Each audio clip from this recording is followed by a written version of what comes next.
The What to Next podcast helps you build a TBR of future favorite books. In each episode, Laura and Maine interviews authors and book influencers to recommend books they loved for you to pick up today. If you're an avid reader, always looking for your next great read, then the show's for you. Hi, Lyla. Welcome to What to Next podcast. Hi, Laura. Thank you so much for having me. So happy to have you here. So happy to have you here. Tell us a little bit about yourself.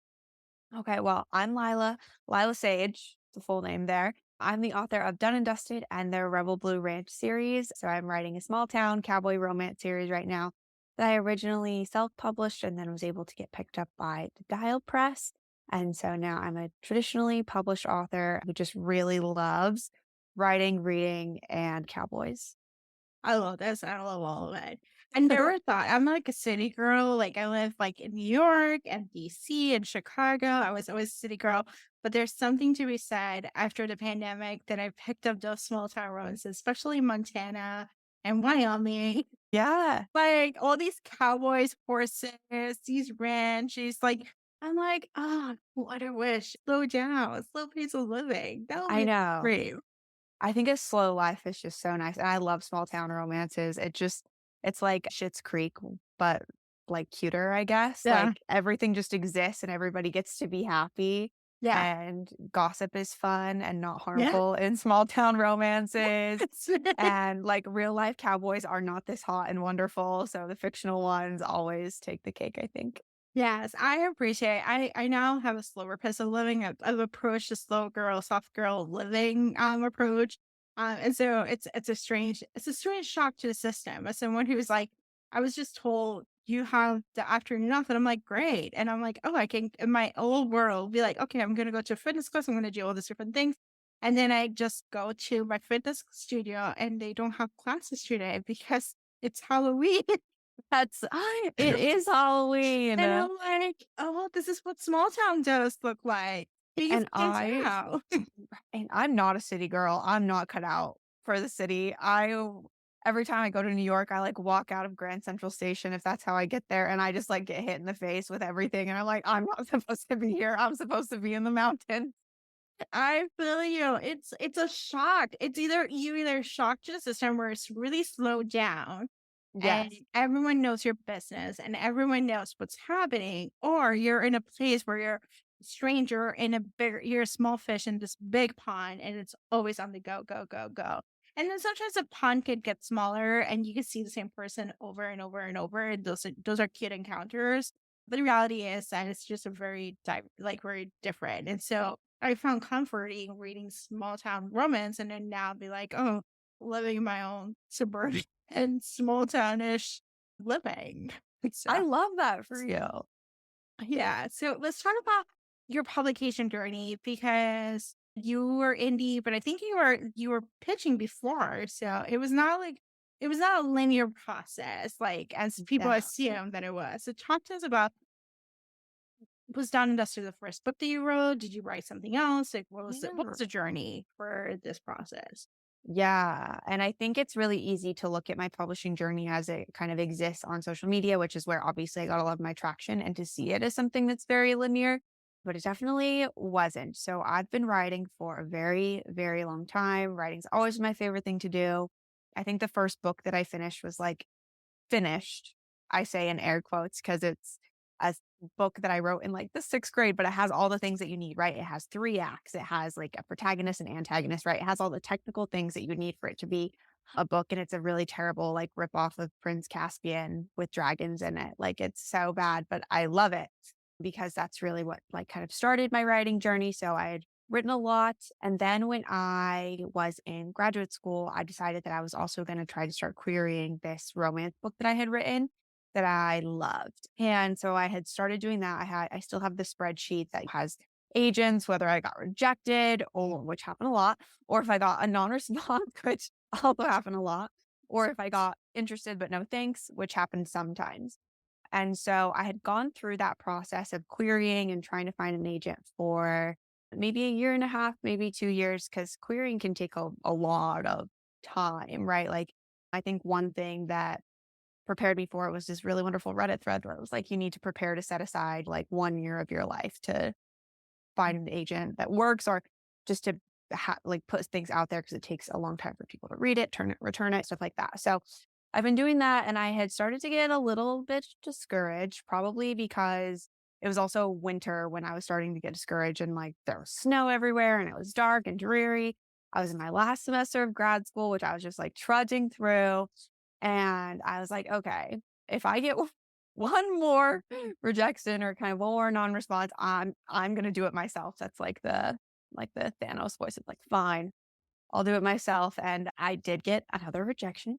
And I then was thinking really hard about what I wanted to do with this book because I love that book. I still do. It's not done and dusted. It's totally separate, totally different. And I was like, okay, so it didn't work out. I think maybe it's just time for me to try something new and write something for fun again, write a full book for fun.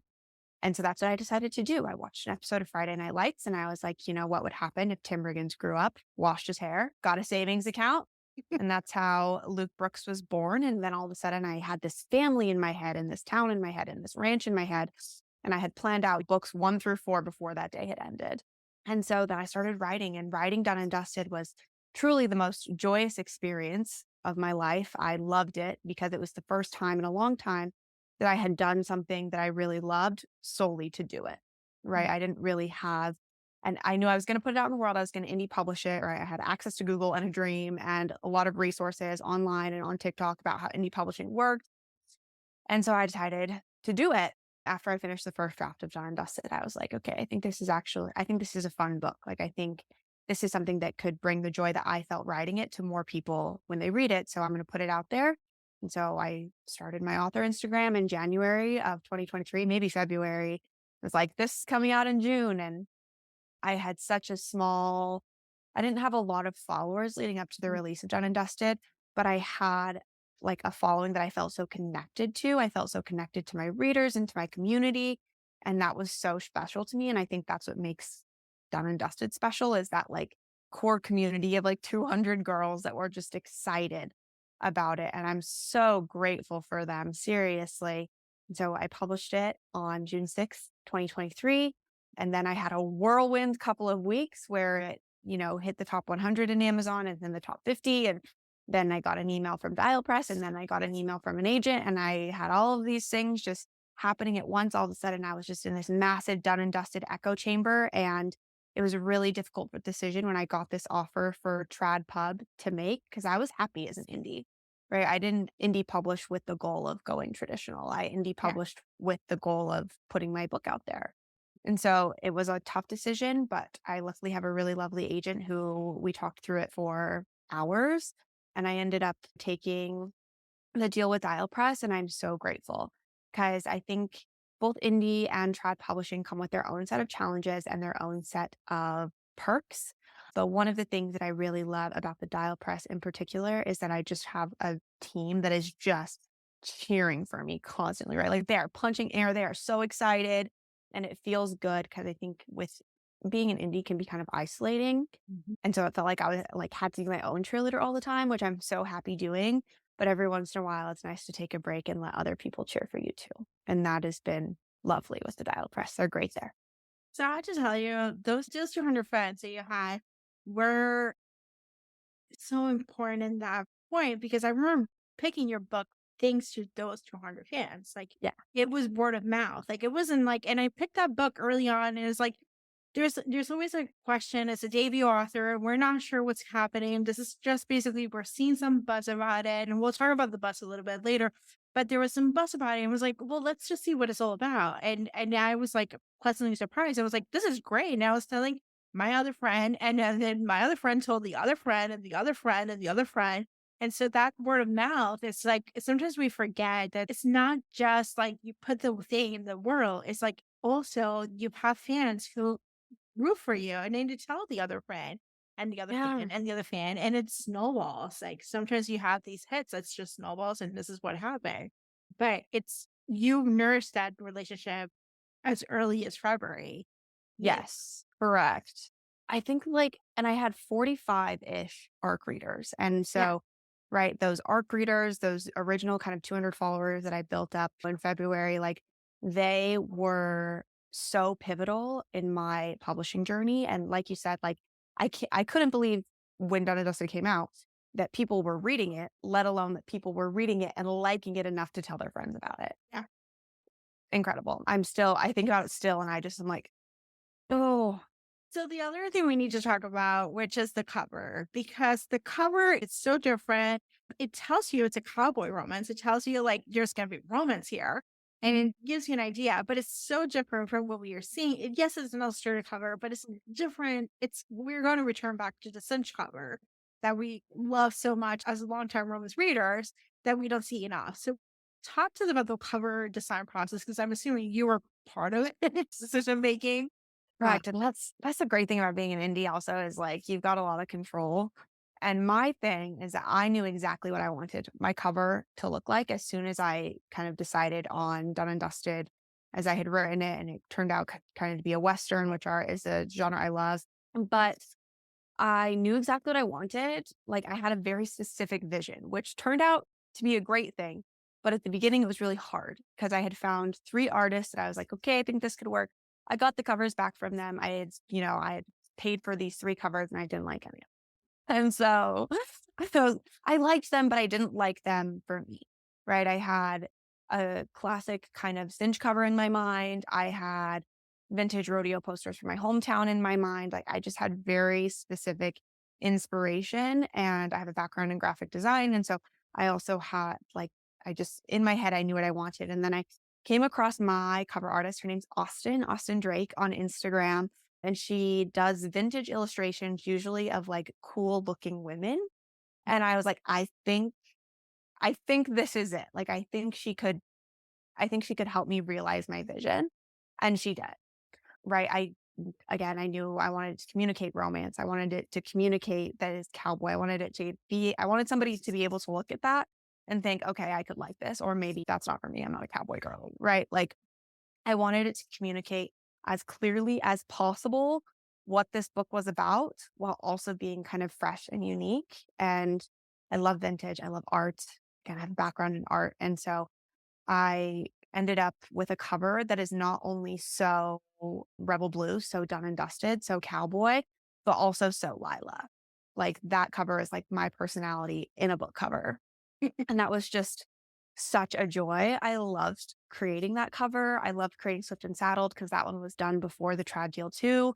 And I'm so grateful that people see the value in this cover because now, right, like the cover didn't change when I went trad. It stayed the same, and I get to have Austin on board for all 4 books, which is just so magnificent because so many people do pick it up because of the cover. And I just am continuously grateful to Austin for sharing her talents with me and my stories. Oh my gosh, I love the story. Yeah, like I thought the cover, it just stood out. I think sometimes when you're trying to figure out cover or like figure out what book to read, sometimes you do a cover by like a cover, like it just looks at it stands out. It tells me what I'm supposed to be doing, and I'm gonna do it. And this is the mood that I am in. And so it really, I think it's a really great business decision. I know it probably sucked to pay for other covers, but it was a great business decision to hold on to that cover because I think the cover in some ways attracted a whole audience that normally would not have because you're meeting a market need that hasn't been met in a while. Like now we're getting back to JGL having cinch covers as special editions and all these different things, but it's been a while. We haven't had cinch Yeah. covers in like 10, 20 years. Yeah, and it's fun to see, like, this new spin on it, right? Like, again, it's a cinch cover pose, but with a very kind of vintage Western Yeah. texture, I guess. Like, it's just texture and style. I love that cover. I want it projected on my headstone. I think it's the best thing ever, and I think they just get better and better from there. Oh, I'm excited. Can we talk about Swift and Saddle? What can we expect a little bit? Just give us a Of course. teaser. Yes. I love Swift and Saddled. I love it so much. So it's about Wes, Emmy's middle brother, who has a severe case of middle child syndrome, and Ada, who's a newcomer to Rebel Blue. And it's so exciting to write from the perspective of a newcomer because she sees all of these relationships that we know and love from kind of a new lens, Mm. which is exciting. But she comes to help with the renovation for a guest ranch. And so it's got some HGTV vibes, boss employee, forced proximity, he falls first because I am only capable of writing simps. That's just who I am. And it's a very fun and very thoughtful novel. And I think a lot of the things, because I wrote Swift and Saddled, I was writing it before Done and Dusted came out, but I wrote the bulk of it post Done and Dusted, post June 6th. And I think a lot of these like feelings of maybe inadequacy that I was feeling, feelings of nervousness, imposter syndrome, and even when Done and Dusted was getting so big that I felt that I was going to kind of drown in this echo chamber, even though it was all positive and lovely, Ocean Saddle was like my lifeboat. So it's a novel that means a lot to me, and I can't wait for people to read it. I think it's sweet and fun and steamy, but also Wes is just like a soft baby boy. And every once in a while, we just really need a soft boy. I am so excited for this book, and so it's coming out next year, so something to look forward to.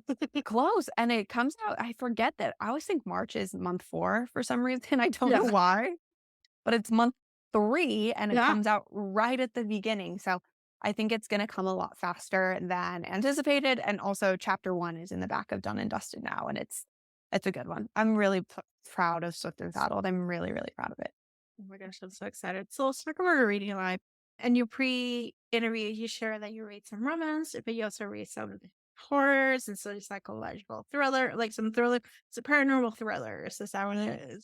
So you Yes. talked to us about paranormal thrillers. What does that mean? Like, is it like paranormal romance, like you're like werewolf and vampires, or Yes. magical? So, like, normally in thrillers, right, there could be something that it like the twist or this like overarching element is something that's like man-made, so not Yeah, paranormal, right? It's just like a person who is yeah. the villain. It's a human villain. But in a paranormal thriller, I think maybe one that's really popular that most people know about because of the TV show is The Haunting of Hill House, right? There's paranormal activity in that thriller. Oh, So yeah. it becomes like a little bit more like larger than life. So I deal with a lot of like I love a haunted house story. I love a ghost story. So I just like it when like paranormal activity is kind of the underlying villain of the story instead of like a human. Oh my god, I love this, and thank you for instructing us. I was like, "Oh, that makes sense." Yeah, I just like love a ghost story. I love Yeah. ghosts. I like to read under my heated blanket. So Yeah. again, every recommendation I give is like this would be good to read whilst under a heated It is. blanket. Oh, Lots of I thrillers. love this. It's like cozy fall weather. Yes. And where I So, live, it was so hot until it wasn't, and now it's, like, freezing, and now I'm like, I gotta get in all the thrillers and all the spooky vibes. I'm on summer year round, so I was telling her, I was like, "I miss the fall." It's been like 20 years of fall, and now I'm like, "I miss it." I don't have it. I live in Florida, so, you That know, is a lot of that is a lot of summer.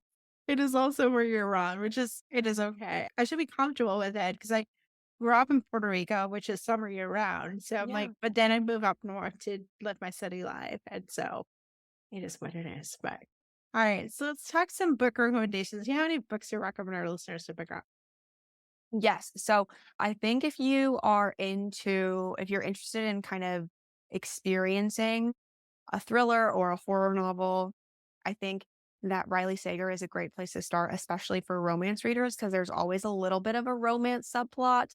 I don't want to say romance subplot like exactly, but there's always a guy that the main character is going to make out with for a second. And I think sometimes it's easier to read a new genre when you know that that's going to happen. Yeah. And so, and the last book I read from him is called The Only One Left. It's his latest book, and it is kind of a haunted house story. Less paranormal activity, but it is very good. I just read The Very Secret Society of Irregulars. Irregular Rich. Witches, and that is a very fun kind of paranormal witchy cozy romance. I felt like I was just wrapped in a hug the whole time. It was so, so lovely. And that one has been out for almost a little over a year. And I'm so mad at myself that it sat on my shelf since its release day and I didn't read it. So if it's sitting on your shelf, I recommend picking it up right now because it is so, so good. So The Vampires of El Norte is my newest obsession. I've read that book twice since I got it. It is a gothic paranormal romance, historical with vampires. Vampires are making their comeback right now, and I'm so, so, so happy about it. The Vampires of Del Norte is by Isabel Cañas. That's like a masterclass Yeah. in how to write a book. I can't believe me and her use the same 26 letters of the alphabet to write our book. That's insane to me.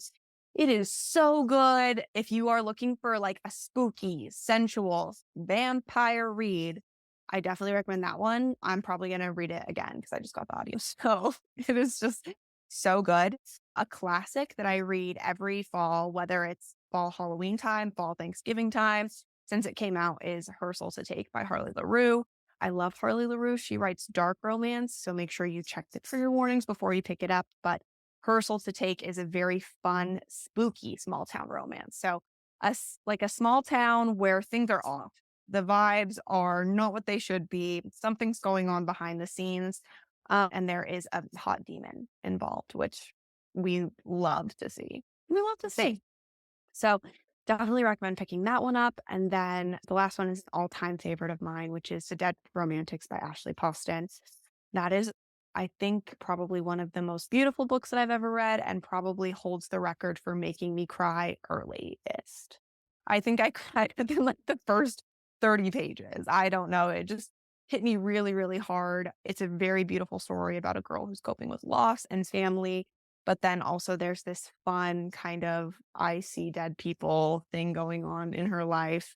And it turns into this really beautiful organic love story. I love that book. If you hear somebody shouting from the rooftops about it, don't be alarmed. It's just me.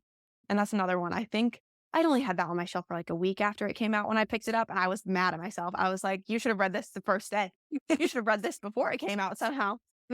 You had to love it longer. So those are my book recs for that you should read in the company of a heated blanket. Oh my god, these are perfect fall reads. All of them are perfect fall reads. So, which we are. So it's perfect. Correct. And just because Halloween's going to be over doesn't mean fall read time is over until I say I do fall reads until December 1st, Yeah. usually. Yeah. And then I'll try to find like a holiday novella or Yeah. There we go. yeah. Awesome. So let's tell us where we can find online. Yes, you can find me at author Lyla Sage on all platforms. So the ones I'm most frequent or most active on are definitely Instagram and TikTok. I also love to mess around on Threads a lot. So if you want to see my stream of consciousness thoughts, that's a good place to check those out. And if you ever wanted to get in touch with me, lilasagewrites@gmail.com is a great way to do that. DMs, not reliable. There we go. Thank you, Lyla, for being on the show. Thank you so much. I had a blast. If you enjoyed this podcast, feel free to share with friends, subscribe, rate, and review the show. This is the easiest way to support the podcast. For a list of books mentioned and other book recommendations, please visit watchrenextblog.com. Thank you so much for listening and happy reading.